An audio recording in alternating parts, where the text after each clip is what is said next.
After the end of World War II, the world was split into two, East and West.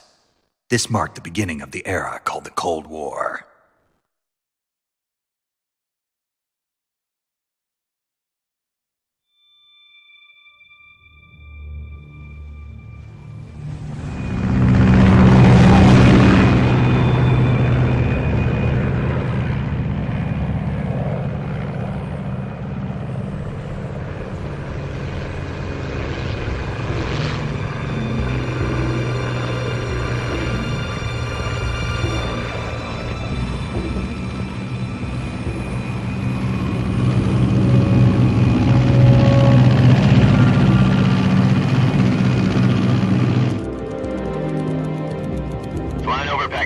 Altitude 30,000 feet.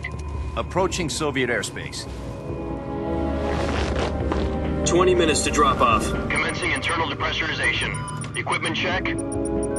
Arm main parachute. All right. You ready to go? Drop zone still showing a high pressure mass. Cav okay. Good. We've got high visibility.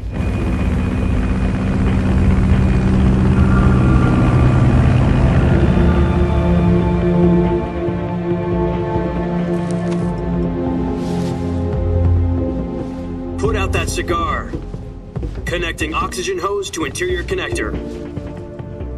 Put on your mask.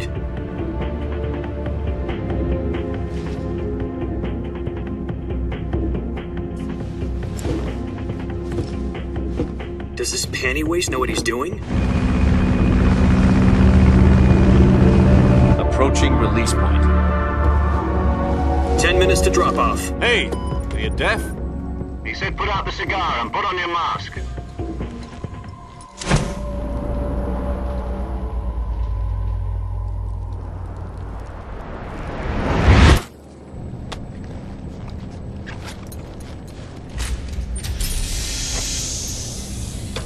Depressurization complete. Checking oxygen supply.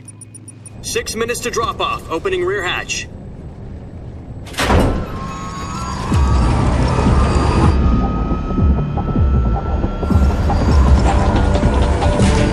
Sunrise.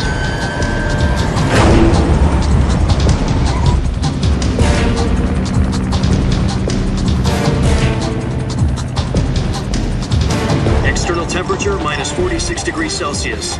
2 minutes to drop off. Stand up. You'll be falling at 130 miles per hour. Try not to get frostbite from the wind chill. 1 minute to drop off. Move to the rear. Activate bailout model. This is one for the history books. The world's first halo jump. 10 seconds to drop off. Stand by. Status okay. All green. Prepare for drop-off. Countdown. 5, 4, 3, 2, 1. Spread your wings And fly. God be with you.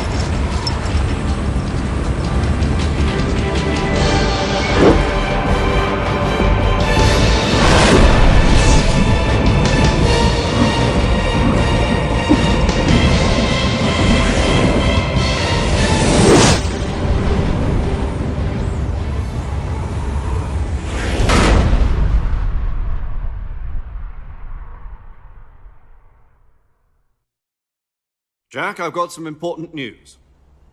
The head of the CIA has finally given us the green light for the Virtuous mission. Virtual mission? No, the Virtuous mission. The future of our Fox unit depends on it. If it succeeds, we'll be officially organized into a unit. Virtuous mission? Sounds like some kind of initiation ritual. You know, don't get cocky. This isn't a training op. Right. So what exactly is this wonderful mission? Well, about 2 years ago, a certain Soviet scientist requested asylum in the West through one of our moles. His name is Nikolai Stepanovich Sokolov. He's head of the OKB-754 Design Bureau, one of the Soviets' top-secret weapon research facilities, and the East's foremost expert on weapons development. Sokolov? Isn't he that famous rocket scientist? The very same. On April the 12th, 1961, the Soviets achieved the first manned spaceflight in history. The Earth was blue, but there was no God. Well spoken. The rocket that carried Yuri Gagarin into orbit was the A-1, known as the Vostok rocket. Sokolov is said to be the man most responsible for the multi-engine cluster used in that rocket. After Gagarin's flight, Sokolov left rocket development to become the head of the newly established Design Bureau. From a lowly technician to head of a design bureau, that's quite a success story, so why'd he want to defect? It seems he'd become afraid of his own creations. Afraid? Call it a crisis of conscience. And for that, he left his country and his family behind and went over the fence? Not exactly. One of his conditions was that his family was also to be taken safely to the west. We used a mole to get the family out first and succeeded in sneaking Sokolov over the Berlin Wall shortly afterwards. I was the one who conducted the operation. The security on the eastern side was still full of holes back then. Then what? We got Sokolov over in one piece, but the whole ordeal had left him exhausted, and we checked him into a hospital in West Berlin. It took him 2 weeks and more than 600 miles to get from the research facility in the Soviet Union to Berlin. He was in no condition to say anything coherent. And it was only a week later that we had something much bigger on our hands. The Cuban Missile Crisis. October the 16th, 1962, President Kennedy received word that the Soviets were in the process of deploying intermediate-range ballistic missiles in Cuba. The President demanded that the Soviets dismantle and remove the missiles. At the same time, he announced a naval blockade to prevent further missile shipments from reaching Cuba. But the Soviets didn't back down, instead placing their armed forces on secondary alert. Soviet transport ships carrying missiles continued on course towards Cuba. US and Soviet forces went on alert for an all-out nuclear war. Frantic negotiations were conducted through the UN's Emergency Security Council and unofficial channels to end the hair-trigger standoff. Finally, on October the 28th, the Soviet Union agreed to remove its missiles from Cuba. And so the world avoided a nuclear holocaust. But in order to get the Soviets to pull their missiles out, we had to make a deal. You mean the one where the US agreed to remove its IRBMs from Turkey? No. The Jupiter IRBMs deployed in Turkey were obsolete, and we were going to get rid of them anyway. They had no strategic value whatsoever to either the US or the Russians. The Turkey deal was a ruse, a cover story that was fed to the other intelligence agencies around the world. So what did the Russians really want? Sokolov. They wanted us to return Sokolov. You mean the Soviets pulled out of Cuba just to get their hands on Sokolov? That's right. What the hell was he working on? At the time, we had no idea. We were running out of time. It was either give up Sokolov or risk full-scale nuclear war. In the end, we had no choice. President Kennedy gave in to Khrushchev's demand. The next day, I got Sokolov out of the hospital, handing him over to agents on the eastern side. Sokolov kept on screaming, "Save me," until he disappeared from my sight. Then a month ago, we received some new information from one of our moles. About Sokolov? Yes. He was taken back to the research facility and forced to continue working on the weapon in question under KGB supervision. What's more, it's on the verge of completion. So what kind of weapon is it? Something to do with space rockets? No, missiles. Same technology. I guess you're right. We don't know the details, but it appears to be a new kind of nuclear device. For half a year now, the Soviets have been conducting frequent nuclear tests at Semipalatinsk. Something to do with the weapon, I assume. We're talking about a secret weapon so big that Khrushchev was ready to pull out of Cuba to get it back. Is Sokolov still in the facility? No. According to our intelligence, he's in Selinoyarsk, a place in the mountains about 3 miles to the west that's known as the Virgin Cliffs. The Virgin Cliffs. Nice name for a virtuous mission. They moved him there just recently. Why? Apparently, they're conducting a field test of the weapon, but it's our best chance to get him back. This mission would never have been possible if he was still in the research facility. This is our last chance. Sokolov must have known that too when he contacted us.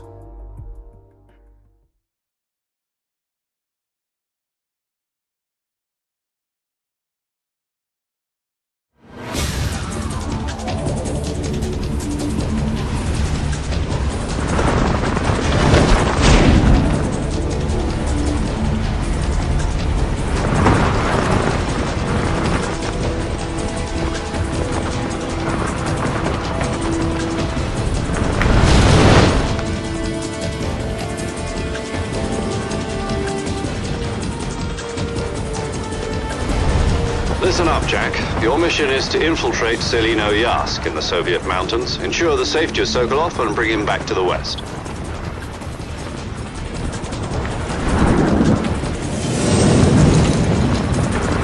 If we don't get Sokolov back before that weapon is complete, we'll be facing a major crisis. The clock is ticking.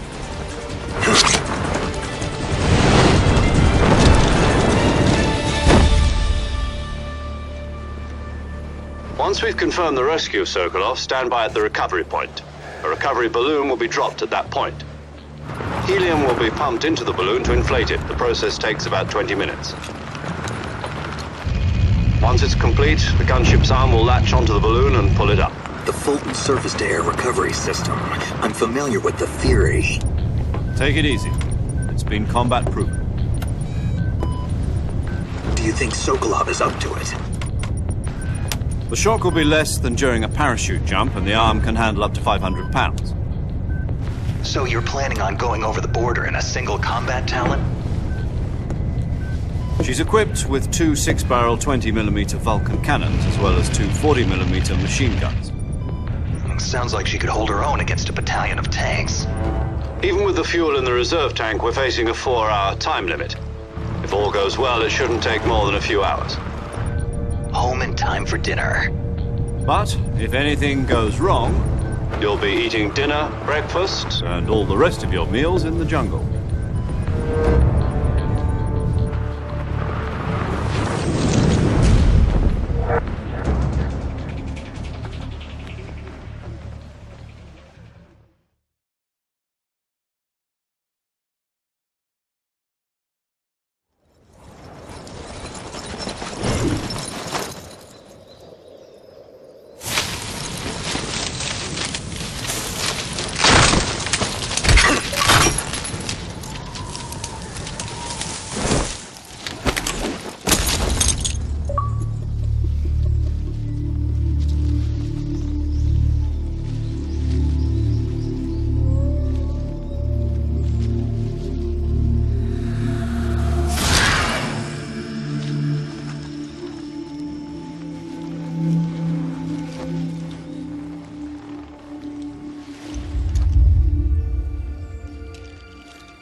Do you copy? You're already in enemy territory, and somebody might be listening in. From here on out, we'll be using code names to refer to each other. Your code name for this mission will be Naked Snake. I'll be referring to you as Snake from now on. You're not to mention your real name. Snake? What, you don't like snakes? What do you mean? You've eaten one before, haven't you? In survival training. I'm glad to hear that. I don't know if I'd ever order one in a restaurant, but... Be careful, you might not have a choice. What about you, Major? What should I call you? Let's see. I'll be Tom. Call me Major Tom. This will be a sneaking mission. You must not be seen by the enemy. You must leave no trace of your presence. Is that clear? This kind of infiltration is the Fox unit's speciality. In other words, weapons and equipment are procured on site. That goes for food as well. You're completely naked, just as your name implies. Great. Now I see why you asked me if I like snakes. I suppose calling me Snake was your idea of a joke, too. No, there's a good reason for that. I'll tell you later when the time is right. Gotcha. Getting back to the subject, how exactly am I supposed to feed myself? You've been issued a knife and a tranquilizer gun. Use them to hunt for food. You'll also find some medical supplies in your backpack. Yeah, about the backpack. I lost it in a tree on the way down. I see. Well, you'd better go back and get it then. You know where it is? No problem. I can see it from here. It's stuck on a branch. To climb a tree, stand in front of a tree that's covered in ivy and press the action button. I'll be monitoring your progress over the radio. We can't risk violating Soviet airspace, but I'll be in the gunship. My frequency is 140.85. I'll give you a call if I need to talk to you. If you need to talk to me, use the send function. Okay, Snake, go get your backpack.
I see you've retrieved your backpack, Snake. To equip a weapon, it's necessary to take it out of your backpack. In the survival viewer, choose Weapon from the backpack. Your available weapons will be displayed in a window in the upper left. From that list, choose the weapon you want to equip and press the Enter button. For other equipped items, just do the same thing from Item. Got it. Use the survival viewer backpack. Yep, that's right. Survival is fundamental to this mission. After you've been out in the field for a while, your stamina will start to drop. If your stamina gets too low, it'll affect your performance. You won't be able to shoot accurately, for example, and your wounds won't heal as smoothly. Keep an eye on your stamina so you don't run out. To recover lost stamina, you can hunt for local flora and fauna. You can use either your tranquilizer gun or your knife to hunt.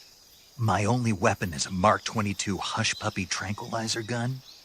That's right. It's been fitted with its own suppressor. However, the suppressor will deteriorate every time you fire.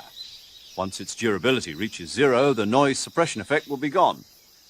So don't get too trigger-happy with it. The suppressor's durability is shown in the icon. Any weapons and equipment beyond what you're carrying now, You'll have to find as you go. I have to find my own weapons and equipment? Whose crazy idea was this anyway? Solo covert actions are standard Fox operating procedure. You can't leave any traces of your presence. No weapons, equipment, footprints, sweat, or bodily waste. The same goes for bullets and cartridges, too. Your presence in enemy territory is already a violation of international conventions of warfare. There aren't supposed to be any American soldiers in Russia. It could spark an international incident. You can't let anyone see you.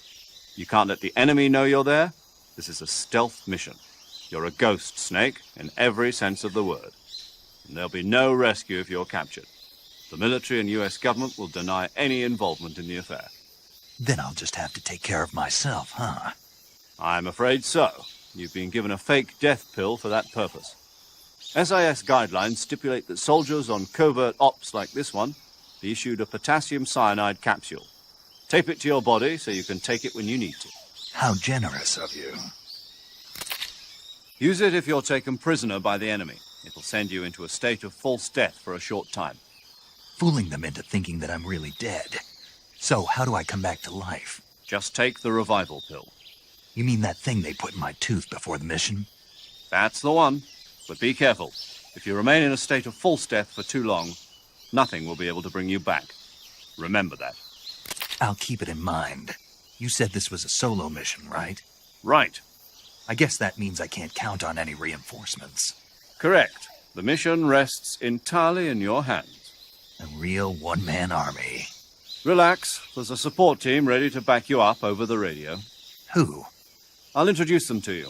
This time, survival is of utmost importance. The first member of the support team will be in charge of monitoring your physical condition, acting as a medic, so to speak, as well as recording your mission data. She's a member of Fox as well, and she's here on the gunship with me. She? Hello, Snake. I'm paramedic. Nice to meet you. Paramedic. As in a medic who comes in by parachute. Aren't you going to tell me your real name? Are you going to tell me yours, Mr. Snake? My name, huh? It's John Doe. And they call you Jack for short. You're a regular Captain Nemo. A name means nothing on the battlefield. After a week, no one has a name. What's your name? Jane Doe. Very funny. I wasn't joking, but I'll tell you my name only if you manage to make it back alive. My frequency is 145.73. She's also in charge of recording your mission data. Whenever you want to save, send a message over the reserved save frequency, 140.96. So saving lets me record my mission data. That's right. It also records the state of your health. Good to know. There's one more person I want to introduce you to, Snake. Huh? Speaking of snakes, you remember the boss, don't you? A legendary soldier and your mentor. Actually, it was the boss that got the DCI's authorization in the first place. She's going to be serving as Fox's mission advisor. The boss is? She also helped me plan this mission. She and I were at SAS together. Jack, is that you? How many years has it been? Boss? That's right. It's me. Talk to me. Let me hear your voice. It's been 5 years, 72 days, and 18 hours. You've lost weight. You can tell just by the sound of my voice. Of course I can. I know all about you. Really? Well, I don't know anything about you. What's that supposed to mean? Why'd you disappear on me all of a sudden? I was on a top-secret mission. You didn't need me anymore. But there were still so many things I wanted you to teach me. No, I taught you everything you needed to know about fighting techniques. I taught you all I could. The rest you needed to learn on your own. Techniques, sure. But what about how to think like a soldier? How to think like a soldier? I can't teach you that. A soldier needs to be strong in spirit, body, and technique. And the only thing you can learn from someone else is technique. In fact, technique doesn't even matter. What's most important is spirit. Spirit and body are like two sides of a single coin. They're the same thing. I can't teach you how to think. You'll just have to figure it out for yourself. Listen to me, Jack. Just because soldiers are on the same side right now doesn't mean they always will be. Having personal feelings about your comrades is one of the worst sins you can commit. Politics determine who you face on the battlefield. And politics are a living thing. They change along with the times. Yesterday's good might be tomorrow's evil. Is that why you abandoned me? No, it had nothing to do with you. I already told you, Jack. I was on a top-secret mission. A soldier has to follow whatever orders he's given. It's not his place to question why. But you're looking for a reason to fight. You're a natural-born fighter, but you're not quite a soldier. A soldier is a political tool, nothing more. That's doubly true if he's a career soldier. Right and wrong have no place in his mission. He has no enemies and no friends. Only the mission. You follow the orders you're given. That's what being a soldier is. I do whatever I have to get the job done. I don't think about politics. That's not the same thing. Sooner or later, your conscience is going to bother you. In the end, you have to choose whether you're going to live as a soldier or just another man with a gun. There's a saying in the Orient, loyalty to the end. Do you know what it means? Being patriotic. It means devoting yourself to your country. I follow the president and the top brass. I'm ready to die for them if necessary. The president and the top brass won't be there forever. Once their terms are up, others will take their place. I follow the will of the leader, no matter who's in charge. People aren't the ones who dictate the missions. Then who does? The times. People's values change over time, and so do the leaders of a country. So there's no such thing as an enemy in absolute terms. The enemies we fight are only enemies in relative terms, constantly changing with the times. As long as we have loyalty to the end, there's no point in believing in anything, even in those we love.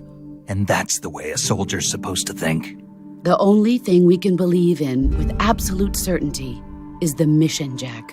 All right, but do me a favor. What is it? Call me Snake. Snake. Oh, right. Your codename is Snake.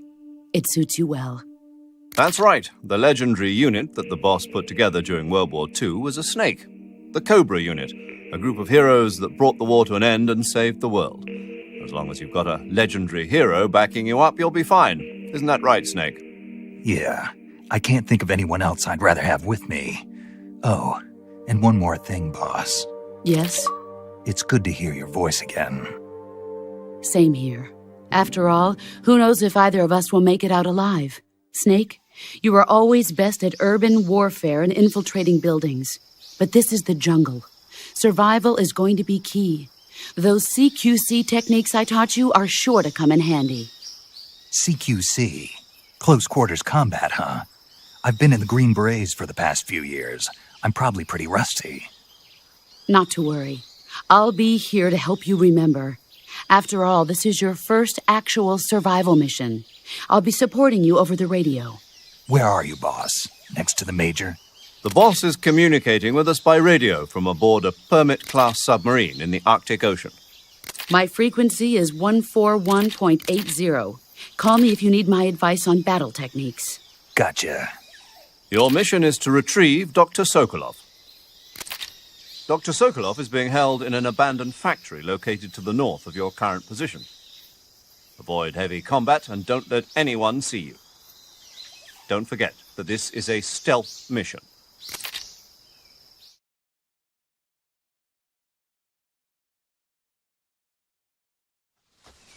Snake, try to remember some of the basics of CQC.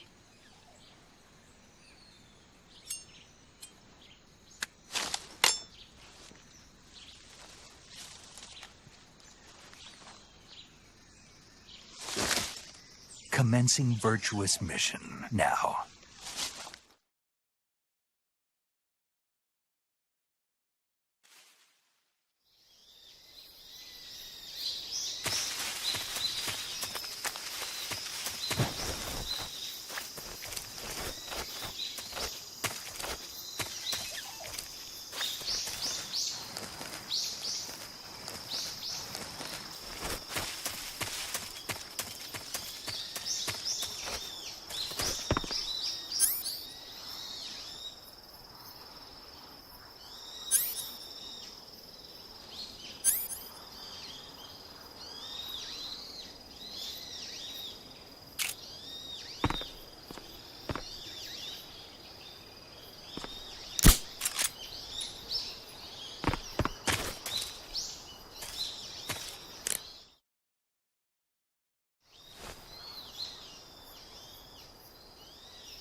saving the game, Snake?